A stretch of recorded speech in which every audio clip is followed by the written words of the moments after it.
नमस्कार दोस्तों, genius junction channel में आपका हार्दिक स्वागत व अभिनंदन करता हूं। हमने समास के 2 वेद पढ़ लिए हैं और आज हम तीसरा वेद आपके सामने लेके आए हैं, द्विगु समास। इसका शॉर्ट ट्रिक लेके आए हैं। बिल्कुल आप इसको ध्यान से समझना। द्विगु समास के अंदर क्या होता है कि इसमें दूसरा पद प्रधान होता है, ये ध्यान रखना। दूसरा पद प्रधान होता है और एक बिल्कुल शॉर्ट ट्रिक बताता हूं आपको। इसका पहला पद संख्यावाचक विशेषण होगा। संख्यावाचक का मतलब क्या है, इसका ध्यान रखना। द्विगु समास कभी भी आ जाए तो पहला पद संख्यावाचक ही होगा। संख्या मतलब गिनती का कोई ना कोई अंक जरूर दिया होगा आपके पास, वहां द्विगु समास कर देना बस। ये ध्यान रखना, पहला पद संख्यावाचक होगा।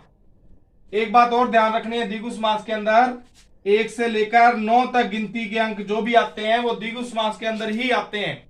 और उसके बाद जो आते हैं, जैसे मान लो 10, 20, 30, 40, 50, 60, 70, 80, 90, 100 जो अंक आते हैं वो भी द्विगु समास के अंदर ही आते हैं। जो इनके बीच में जो आते हैं ना अंक, जैसे मान लो 11 आ गया, 12 आ गया, वो द्वंद्व समास में आएंगे। वो आपको अगले वीडियो में बताएंगे हम कि वो कैसे करेंगे। परंतु इस द्विगु समास के अंदर आपने ध्यान रखना है, पहला पद संख्यावाचक होगा, वहां द्विगु समास होगा। और 1 से लेकर 9 तक गिनती के कोई भी अंक आ जाए वहां द्विगु समास होगा।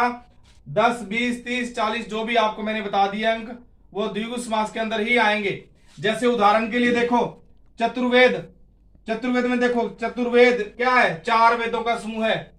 ठीक है। समास विग्रह जब भी करते हैं अपने इस द्विगु समास के अंदर, समूह है या समाहार, ये लगता है हमेशा ही। अब देखो चतुर्वेद, 4 वेद, 4 वेदों का समूह है। ये आगे देखो, पहला पद क्या है? संख्यावाचक।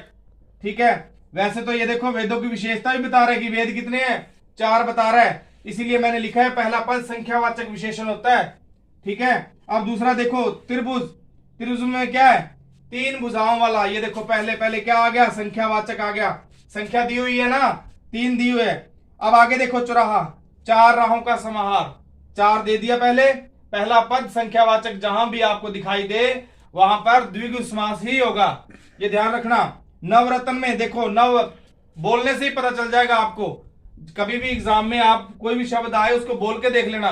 समास में कोई भी शब्द आए उसमें बोल के देखना। नवरत्न, 9 रत्नों का समूह है, अंक आ गया, इसका मतलब द्विगु समास है। फिर सप्तऋषि में देखो, 7 ऋषियों का समूह है, अंक आ रहा है 7, इसका मतलब द्विगु समास है।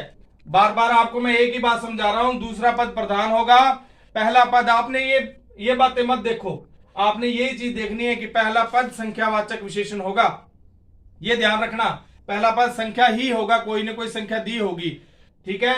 और गिनती के अंक दिए होंगे 1 से 9 तक, और उसके बाद 10, 20, 30 वो दिए होंगे। अगर बीच वाले अंक मैंने अभी बता दिया, जो बीच में अंक आएंगे, जो 11, 12, 13, 20 के बाद जो 21, 22, 31, 32 जो आएंगे, वो आगे वाले समास में बताएंगे हम, द्वंद्व समास में आएंगे, वो इस समास में नहीं आएगा, ये ध्यान रखना। इसका बिल्कुल शॉर्ट ट्रिक है, आपके सामने हमने रखा। अगर आपको हमारी वीडियो अच्छी लगी हो तो वीडियो को सब्सक्राइब और लाइक जरूर करें। धन्यवाद।